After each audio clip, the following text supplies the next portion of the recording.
السلام علیکم ناظرین، پروگرام آپ کی پروفائل کے ساتھ میں ہوں آپ کا میزبان محمد افتخار حسن۔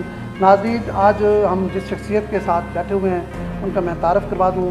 جناب شان الحق صاحب اس وقت کمشنر ملتان ہیں۔ ان سے آج گفتگو کریں گے، ان سے پوچھیں گے کہ انہوں نے بیسک ایجوکیشن کہاں سے لی، کہاں سے بلانگ کرتے ہیں، کہاں انہوں نے سروسز دی پاکستان کے لیے۔ Sir thank you very much, sir آپ نے ٹائم دیا۔ سر سب سے پہلے تو آپ ناظرین کو بتائیں گے کہ آپ بلانگ کہاں سے کرتے ہیں، بیسک ایجوکیشن کہاں سے ہے، اور پھر آپ سی ایس ایس بیسیکلی جی میں بلانگ کرتا ہوں پنڈی سے، راول پنڈی میں ہمارا گھر ہے، اور جو بیسک ایجوکیشن ہے میری وہ پرائمریلی جو ہے پنڈی کے اندر ہی ہوئی۔ سینٹ میریز اکیڈمی جو ہے اکیڈمی ہے، وہاں سے میں نے اپنا سینئر کیمبرج کیا تھا۔ سر سید کالج سے میں نے پھر اپنا ایف ایس سی وغیرہ کیا، دین آئی وینٹ ٹو کراچی، وہاں سے میں نے پھر چارٹ اکاؤنٹنسی کی جو تعلیم تھی وہ حاصل کی۔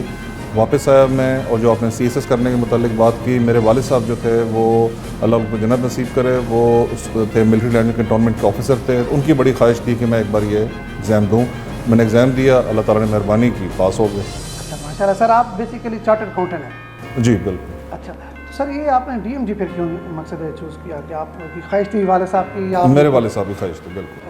کہاں سروسز دی ہیں آپ نے اب تک؟ انیشیل سروس ہی میں نے خیبر پختونخوا کے صوبے میں لی تھی، اور وہاں پہ میں نے پشاور میں یوٹی شپ ہوئی تھی میری، پھر میں نے ہنگو میں اور کوہاٹ میں سروس کی، پھر میں اسلام آباد آ گیا تھا۔ اسلام آباد میں کوئی 10-12 سال سرو کرنے کے بعد پھر میں بلوچستان گیا، وہاں پہ تقریباً کوئی 3.5-4 سال سرو کیا، اور پھر میں پنجاب آیا۔ اچھا سر، یہ جو یوٹی شپ ہوتی ہے آپ کی، یہ بڑی اہم ہوتی ہے، مقصد اگر کوئی یہ آپ نے کہاں کی، اور جو آپ اس وقت ہمارے دوست ہیں جو یوٹی شپ کر رہے ہیں ان کو کیا میسج دیں گے کہ پاکستان کے لیے کس طرح مقصد کوئی خدمات سر انجام دینا ہوگا؟ یوٹی شپ ڈیفینیٹلی جی one of the most important part جو ہوتا ہے، جہاں پہ آپ چیزیں سیکھتے ہیں، وہ جو ایک انگلش کا محاورہ ہوتا ہے لرننگ دا روپس، وہ والی بات جو ہوتی ہے کہ آپ ایکچوئل جو پریکٹیکلٹیز ہوتی ہیں سروس کی وہ آپ سیکھتے ہیں اس کے اندر۔ اس میں میرا مشورہ جو ہوگا، جو نئے آنے والے جو سروس کے ممبرز ہیں ان کے لیے یہی ہوگا کہ لوگوں سے انٹریکشن جو ہے نا، جو پیپل اسکل ہوتا ہے وہ چیز لازمی سیکھی جائے۔ قانون کے بارے میں آپ کو علم ہونا چاہیے، اور اس کے علاوہ ریونیو ورک جو کہ آپ کا بیسک ایک آپ کا فورٹے ہونا چاہیے، اس کے متعلق آپ کی معلومات ہونی چاہیے، لیکن بیسک سٹریس آپ کا ہونا چاہیے کہ ہر کیٹیگری، ہر کلاس، ہر قسم کے لوگوں سے آپ کی انٹریکشن اور ان کے مسائل کو سمجھنا اور ان کی سائیکالوجی کو سمجھنا، یہ بڑا ضروری ہے۔ اچھا سر، پاکستان کے بڑے خوبصورت علاقوں میں بھی آپ نے سرو کیا، مختلف علاقوں میں پھرتے رہے۔ پاکستان واقعی بڑا خوبصورت علاقہ ہے۔ آپ کیا سمجھتے ہیں پاکستان کس طرح ترقی کر سکتا ہے؟ کیا سمجھتے ہیں مختلف علاقوں میں مختلف ایشوز ہیں، کیا آپ سمجھتے ہیں کوئی ایسی کامن چیز ہو جس سے ہم مل کر ایک اچھی قوم بن کر ابھریں اور دنیا میں ایک ترقی یافتہ قوموں میں شامل ہو سکیں؟ سب سے پہلی چیز جی تعلیم ان دا ریئل سینس دینے والی بات ہے، جس کے لیے آپ کو پرائمری لیول سے شروع کرنے کی ضرورت ہے، اور اس کے بعد پھر ہوتے ہوئے آپ سیکنڈری لیول اور جو آپ کا ہائر ایجوکیشن لیول ہے۔ تعلیم وہ چیز ہے کہ جو ایک جو آپ کے اندر اویئرنیس ہے، شعور آپ کو جگا دے، تو وہ سوالات، وہ اس کے حل، وہ خود آپ کا جو ذہن ہوتا ہے وہ آپ کو پرووائڈ کرتا ہے۔ آپ کو کسی فارمولاز کی، کسی پالیسیوں کی ضرورت نہیں رہتی ہے، آپ کے سامنے خود چیزیں کھلنا شروع ہو جاتی ہیں، آپ اپنے فیصلے کرنے میں آزاد ہو جاتے ہیں، فیصلے کرنے میں آپ کو سہولت ہو جاتی ہے۔ تعلیم سے اگر آپ شروع کریں، یہ الگ بات ہے کہ آج آپ شروع کریں گے تو اس کے نتائج کچھ عرصے بعد آپ کے سامنے آئیں گے۔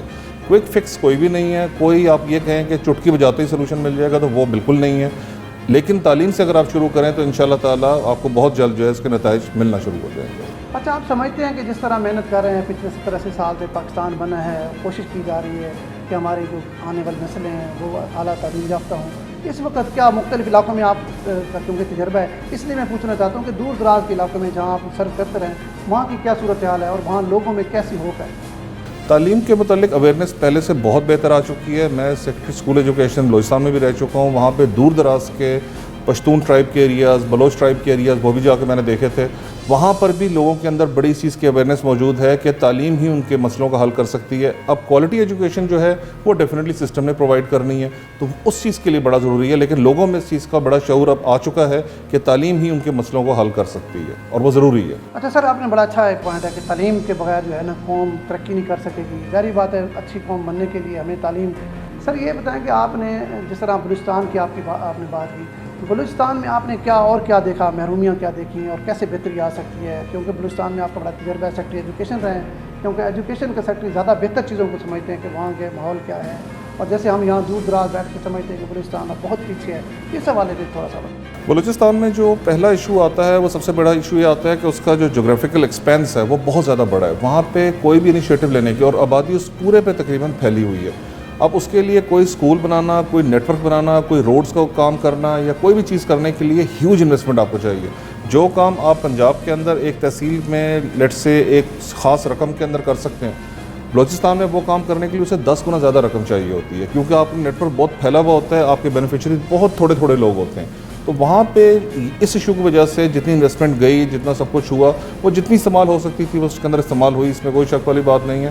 لیکن اس کا جو ایک بینیفٹ تھا وہ اس طریقے سے آپ ایویلویٹ نہیں کر سکتے جس طرح پنجاب میں آسانی کے ساتھ کام ہو سکتا ہے, کیونکہ یہ آبادیاں بڑی کانسنٹریٹڈ فارمز کے اندر اور ایک چھوٹی جگہ پہ آپ کو مل جاتی ہیں. وہاں پہ یہ چیز آپ کو نہیں ملتی, اسی لیے وہاں پہ بینیفٹ پہنچانا ذرا سا مشکل ہوتا ہے, اور اس لیے وہاں پہ زیادہ ایفرٹ کرنے کی ضرورت ہے ان چیزوں کے اوپر. اچھا سر, آپ نے CSS کیا, DMG گروپ جوائن کیا, اکثر دوست احباب دیکھتے ہیں کہ وہ شادی بھی وہیں کر لیتے ہیں. آپ کی شادی کے حوالے سے تھوڑا بتائیں, فیملی میں ہوئی ہے, پسندگی کی ہے, یا آپ نے کسی کلاس فیلو کے ساتھ کی ہے؟ یہ شادی میں نے تھوڑی سی لیٹ کی, فیملی میں نہیں ہے, پسند کی ہے. اچھا ماشاء اللہ, چلو سر. یہ اچھا سر, یہ ملتان آ گیا, خیر جنوبی پنجاب کو سرو کر رہے ہیں, جنوبی پنجاب کا سب سے بڑا ڈویژن ہے. یہاں کیا فیل کر رہے ہیں, کیا مسائل دیکھ رہے ہیں, اور کیا اس کا حل دیکھ رہے ہیں؟ لوگوں کا مزاج کیسا ہے؟ بلوچستان اور جنوبی پنجاب کے لوگوں میں فرق کیا ہے؟ بہت محبت کرنے والے اور بہت معاملات کو سمجھنے والے اور کوآپریٹ کرنے والے لوگ ہیں یہاں پہ. عوامی نمائندگان کی آپ بات کر لیں, عوام کی اگر بات کریں, جو لوگ میرے دفتر میں آتے ہیں, جن سے ملاقاتیں وغیرہ ہوتی ہیں, مسائل لے کے بھی آتے ہیں, ملنے کے لیے بھی آتے ہیں, تو بہت محبت کرنے والے, سمجھنے والے چیزوں کو, اور اس طرح کی چیز آپ کو ملتی ہے. ابھی تک میرا جو تجربہ یہاں ملتان کے اندر رہا ہے وہ بالکل ایک اچھا اور بڑا خوبصورت تجربہ جو ہو رہا ہے. اچھا سر, یہ جنوبی پنجاب ملتان کا اس کا حق ہے, تو کیا ادھر کے مسائل آپ سمجھتے ہیں کہ جو سب سے بڑا مسئلہ ہے وہ کیا ہے؟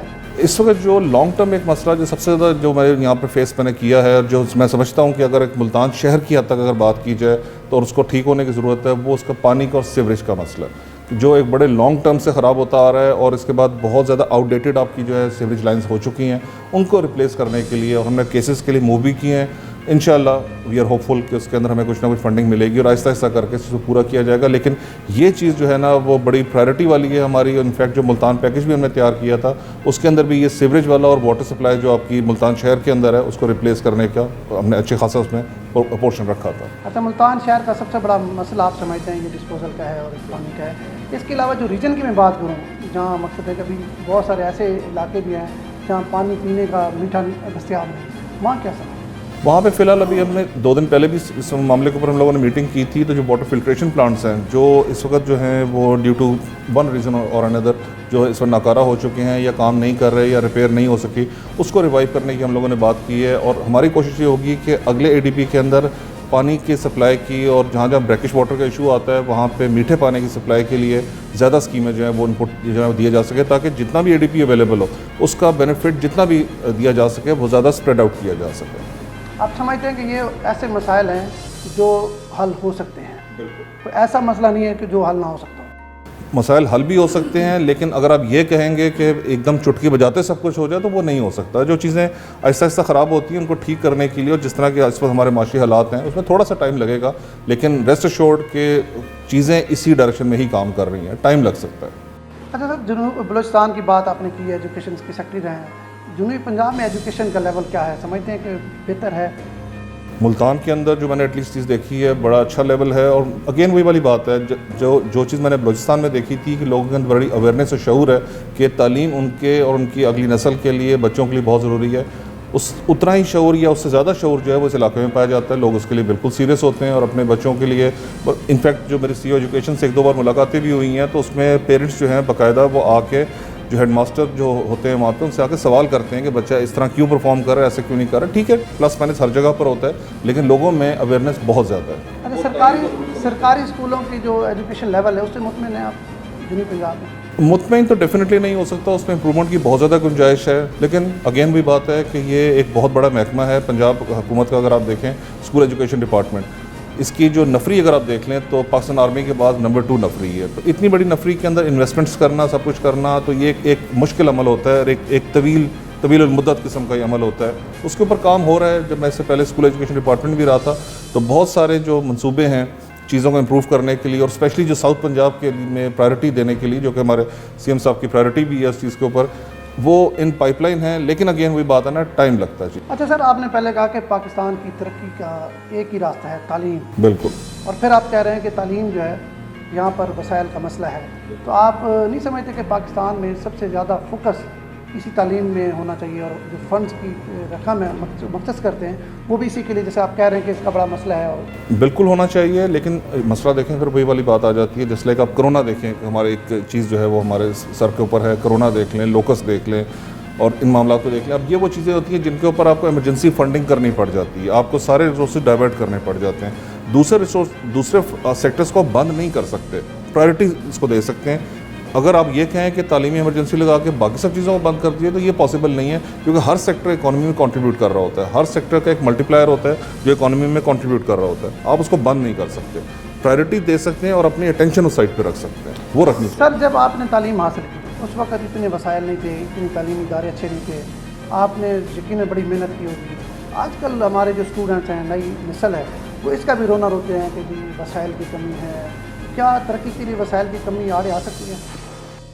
وسائل کی کمی ہے، دیکھیں بات پھر وہی آ جاتی ہے. ہمارے دور میں جس طرح میں نے اپنا اسکول وغیرہ ختم کیا تھا تو اس وقت انٹرنیٹ کو اگر آپ دیکھ لیں یہ چیزیں اویلیبل نہیں تھیں اور بڑا ریئر ایک معاملہ ہوا کرتا تھا انٹرنیٹ کی اویلیبلٹی ہونا. اب یہ چیزیں بڑی کامن ہو گئی ہیں، آپ کے موبائل فونز میں ہر جگہ پہ یہ چیزیں اویلیبل ہو جاتی ہیں.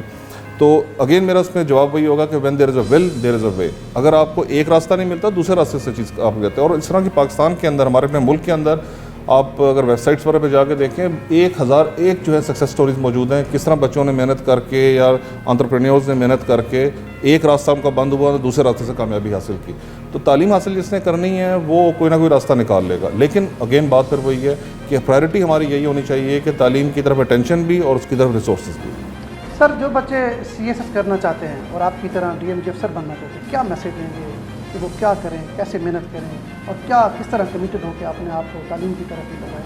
اس پر کیا میسیج ہے؟ بیسیکلی دیکھیں، چیز جو امتحانی نقطہ نگاہ سے ضروری ہوتی ہے وہ یہی ہوتی ہے کہ آپ نے اپنا کانسیپٹ جو ہوتا ہے وہ کلیئر رکھنا ہے. کانسیپٹ آپ کا بالکل کرسٹل کلیئر ہونا چاہیے اور ایکسپریشن آپ کا اگین کرسٹل کلیئر ہونا چاہیے. یہ دو چیزیں اگر آپ کے پاس ہیں تو اس کو فردر آپ گروم کر کے چیز کرتی ہے. بڑے بیسک سے بات بتا رہا ہوں، فردر بہت ساری ڈیٹیل اس کے اندر آ سکتی ہیں، لیکن یہ بنیادی چیزیں ہیں کہ جس چیز کو بھی پڑھیں، بے شک وہ جغرافی ہو، بے شک وہ آپ کا اسلامک اسٹڈیز ہو، بے شک آپ کا وہ کمپریہنشن ہو، کوئی چیز بھی ہو، کانسیپٹ آپ کے میں کسی قسم کا ڈاؤٹ نہیں ہونا چاہیے. اور ساتھ ساتھ آپ کا ایکسپریشن جو ہے، آپ کے الفاظ کا چناؤ ہو جاتا ہے، آپ کی ڈکشن ہوتی ہے، آپ کی فریزنگ ہوتی ہے، وہ بڑی کلیئر ہونی چاہیے. یہ بڑا ضروری ہے. آپ کی پرسنل لائف کا کوئی اچھا سا واقعہ سنا جو انٹرسٹڈ ہو، لوگوں کو اپیل کرے. ایک چھوٹا سا واقعہ مجھے ہمیشہ ایک یاد آتا ہے، مطلب ایسا واقعہ وہ نہیں ہے، لیکن ایک ہوتا ہے نا کہ آپ ایک آپ کی ایک سوچنے کا انداز جو ہے وہ اسے بدل جاتا ہے. میں کلاس 6 یا 7 میں ہوتا تھا. ہماری ایک ٹیچر ہوا کرتی تھی، اللہ تعالیٰ ان کو جنت نصیب کرے، میڈم اصغر ہماری ٹیچر ہوا کرتی تھی، میتھمیٹکس ہمیں پڑھایا کرتی تھی. میتھس میں شروع سے میرے چونکہ والد صاحب نے خود MSc میتھس کیا ہوا تھا اور LLB بھی کیا ہوا تھا، تو مجھے ایک انہیرنٹلی ایک چیز ملی تھی کہ میتھ سے مجھے کافی انٹرسٹ تھا. تو میں اس ایگزام میں، مجھے ابھی تک یاد ہے کلاس 6 یا 7 کی بات ہے، تو میں ایگزام میں نے دیا اور and I was very confident کہ جی تو مسئلے والی بات ہی کوئی نہیں ہے. اور اس کی تیاری میں نے کس طرح کی تھی کہ میں کتاب کھولی، ہاں یہ بھی آتا ہے، یہ بھی آتا ہے، یہ بھی آتا ہے، اور جا کے میں نے ایگزام دے دیا. جب نمبر آئے تو اٹ واز بیئرلی پاس والے نمبر تھے. مجھے سمجھ نہیں آیا غلطی کدھر ہوئی ہے. تو اس کے اوپر اسپیشلی مجھے میڈم اصغر نے اپنے پاس بلا کے مجھے ایک باقاعدہ ایک تھپڑ مارا تھا کہ مجھے پتہ ہے تمہارے نمبر کم کیوں ہیں. میں نے کہا میڈم کیوں کم ہے؟ کہ تم نے کتاب پڑھی نہیں ہے. مجھے اس کے بعد سے یہ ایک سبق اس چیز سے ملا تھا کہ آپ کو کبھی بھی پڑھائی کرتے وقت اوور کانفیڈنٹ نہیں ہونا چاہیے. چیز کو ایک بار دہرانا، ایک بار سمجھنا بہت ضروری ہوتا ہے. آپ اگر یہ سوچ لیں کہ آپ کو چیز آتی ہے اور آپ اس چیز کو دھیان نہ دیں، وہی آپ کا ویک پوائنٹ بن جاتی ہے. اور اللہ کا شکر ہے کہ اس کے بعد جب میں نے اس کو پراپرلی پڑھنا شروع کیا تھا، سینئر کیمبرج میں میرا جو تھا اس میں A+ آیا تھا میتھس کے اندر. تو اس میں جنرل میتھس کے اندر بھی اور ایڈیشنل میتھس دونوں کے اندر میرا A+ آیا. اچھا سر، یہ جو آپ نے مسئلہ بتا رہے ہیں تو یہ ایک چھوٹا سا واقعہ ہے. یہ واقعہ بڑا اچھا اہم واقعہ ہے. یہ عموماً جو قابل بچے ہوتے ہیں نا، جو انٹیلیجنٹ بچے اس پہ مار کھاتے ہیں، ان کو آتا ہے. اوور یہ کانفیڈنس آپ سے ان مار کو کھاتے میسج دیں ہیں. گے؟ بالکل بالکل اوور کانفیڈنس کا شکار نہ ہوں. ایک بار 2 بار پڑھ کے تسلی کر کے اس کے بعد ایگزام میں اپیئر ہوں، ایسے نہیں. شان الحق صاحب، تھینک یو ویری مچ. ناظرین، کمشنر ملتان شان الحق صاحب ہمارے ساتھ موجود تھے. بڑی اچھی گفتگو ہوئی. جہاں جہاں انہوں نے سرو کیا وہ بھی انہوں نے بتایا، اپنی لائف کے بارے بتایا، اپنی ایجوکیشن کے بارے بتایا، اور خصوصاً جو انٹیلیجنٹ بچے ہیں ان کے لیے انہوں نے بڑا زبردست تجربہ اپنا شیئر کیا کہ اوور کانفیڈنس جو ہے نا، یہ بھی انسان کو مار دیتا ہے. اس پر آپ غور کریں. اگر DMG افسر بننا ہے، زندگی میں ترقی کرنی ہے، پاکستان کی خدمت کرنی ہے، تو ان کی باتوں سے مستفید اپنے میزبان کو اجازت دیں. اللہ حافظ.